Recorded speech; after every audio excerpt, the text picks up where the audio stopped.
Iran, from theocracy to democracy. The Huffington Post. REZA Pahlavi.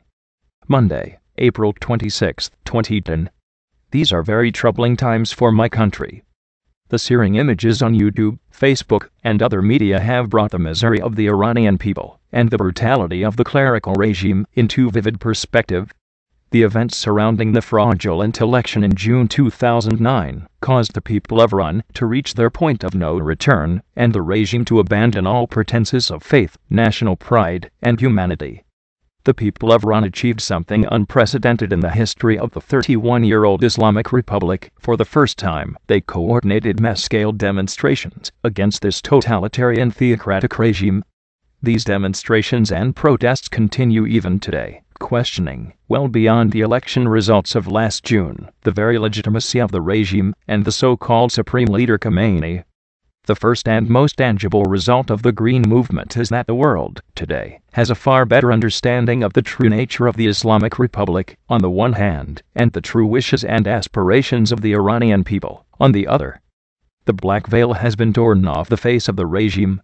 Ultimately, I am confident my country will be liberated from this darkness, thanks to our heroic youth, whose eyes are firmly on the future. In truth, what is going on in Iran today has been years in the making. Inside Iran, people continue to seize every opportunity to chip away at the regime's authority.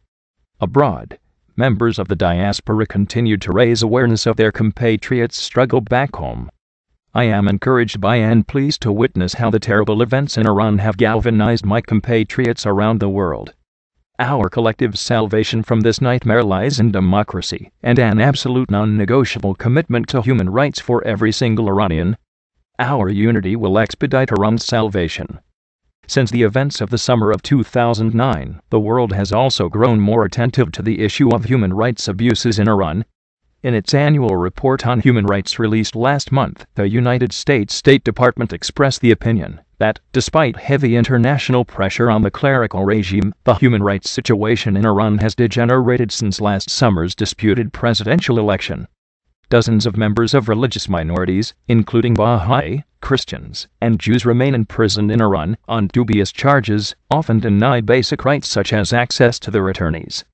Amnesty International has identified cases of academics, doctors, journalists, artists, and union leaders, all of whom have been denied their basic rights and imprisoned.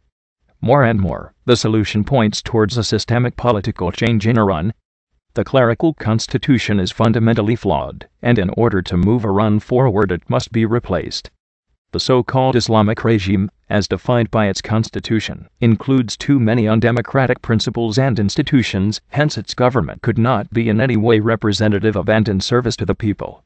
And, as was finally learned last summer, no number of elections can remedy the system's shortcomings. Within the confines of the Islamic Republic's constitution, there is simply no legal method by which the people of Iran can hold the regime accountable. For the future of Iran, I have always advocated the establishment of a secular democracy, where there is a clear separation of mosque from state. My personal preference is for a future constitution based on the Universal Declaration of Human Rights. I am confident that, given adequate time and discourse in the public domain, a secular democracy will be the choice of the vast majority of Iranians, particularly for today's youth.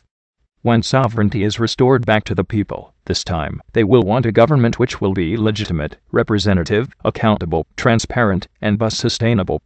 The role of the international community remains quite important.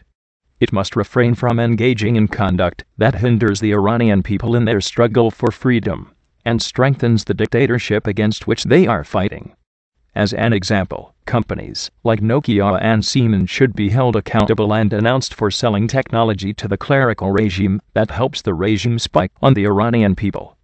The world should also take as historical examples the Solidarity movement in Poland and the anti-apartheid movement in South Africa. The free world heard their cries for freedom and finally committed to change the status quo and help bring an end to those undesirable regimes. In both cases, there was a tremendous international support as well as direct pressure on their respective governments at the time to aid the popular movements. We bear witness to the 21st century's first great struggle for human dignity. My compatriots use the internet to take on one of the most brutal regimes in the world, and they take it on with courage and conviction. The use of new technologies makes me believe totalitarianism will soon be a thing of the past. The truth can get around the world in a nanosecond. We must all continue telling the truth about Iran and her people. Heed the words of Dr. Martin Luther King, who said, "In the end, we will forget the words of our enemies, but we will not soon forget the silence of our friends." REZA Pahlavi, April 26, 2010.